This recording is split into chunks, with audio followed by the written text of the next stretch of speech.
this is one of GAN's latest 3x3 cubes, the GAN 14 Maglev Pro. And it has been a while since I last got my hands on one of GAN's latest, so here it is. So taking a look at the box has significantly improved from the last GAN that I had, which was the 11M Pro. And GAN has always surprised me with their boxes, and as you guys can see here, we have a little pull tab. So there it is, we have the usual card that we get with every GAN Cube, and this actually looks very, very nice. And then we have the very different box design for the cube, as well as the accessories box. I'm going to take a look at this first to see what we get with this cube. So what we get is a GAN Cube bag, which looks similar to all the other GAN Cube bags that we usually get with the other cubes. We have two very strange tools here that I'm guessing are to adjust the options that we have with this cube.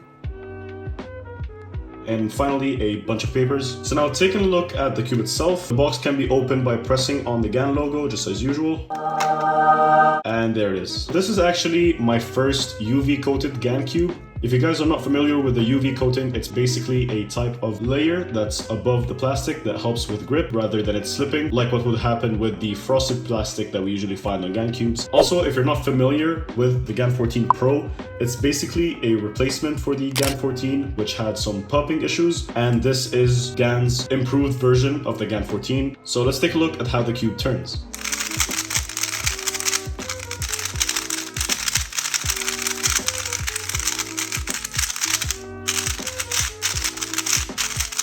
So out of the box, the cube turns just like any other GAN Cube. I feel like it's a bit too tight, and at the same time it is fast, which is something I like in cubes. Now let's take a look at corner cutting.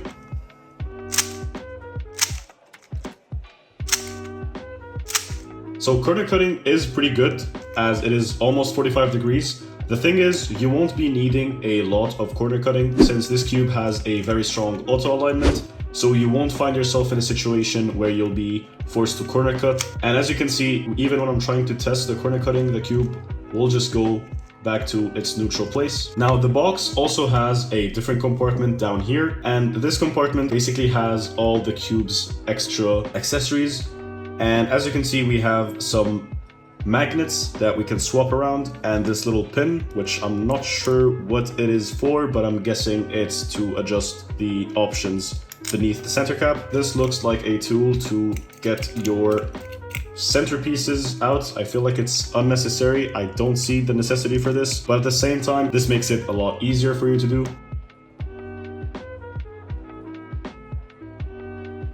Now the center cap has a very different design. For example, taking a look at the 356, we have the normal center cap you'd expect with every GAN Cube basically. So that is why they decided to add this tool to make it easier for you to remove this. And I'm guessing this has to improve something with the cube, or else it would be fairly useless.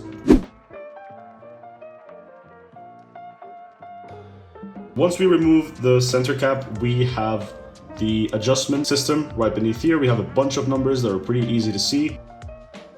For the cube's adjustments, you have this tool which has two sides, one of which has 2 pins and the other has 3, and they basically fit exactly into the 3 little holes in the cube's center. By using the 2 pins, you're able to adjust the back side of it, and by using the 3 pins, you're able to adjust the center travel. So I will be doing an in-depth review of this cube once I get to try out the different settings to see which one fits me the most. Taking a look at the cube's inside,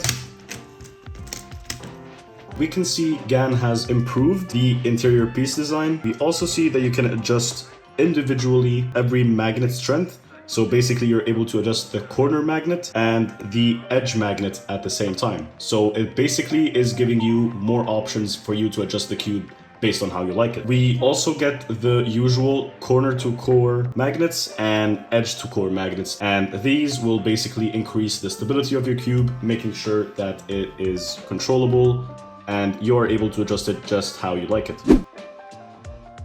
So the main new thing of the GAN 14 Pro is basically GAN has improved some internal pieces to make sure the cube doesn't pop as much. and that could be why I feel like the cube is a bit tighter than it usually is. This is my main, the Moyu WRM V9, and this cube is also very fast, and I have managed to set it up. And the thing is, the GAN 14 is pretty similar to the WRM V9, so I could see the competition between the two. But in the meantime, the GAN 14 is a potential replacement of the WRM V9 as my main, and that is because it is slightly faster and it has better auto alignment compared to the WRM V9. This cube released in between the release of the 14 and the 15, so we should be expecting a GAN 15 in about 6 months, but at the same time, I feel like this cube has potential as usual with the other cubes, and I look forward to do another video explaining in detail how the adjustments work. You can get this cube at SpeedCubeShop.com for a reasonable price compared to the usual GAN Cube prices. You can find the normal version of this at $68.95 and the UV coated at $77.95. I would go for the UV coated as this cube feels pretty good and it does help with the grip. I hope you guys found this video helpful. If you did, make sure to leave a like, subscribe if you haven't, and comment down below what you think of the GAN 14 Pro if you happen to own one. Don't forget to use discount code CubeMan at SpeedCubeShop.com to help support my channel and also get yourself a sweet discount. Now, as always, I'll see you guys next time.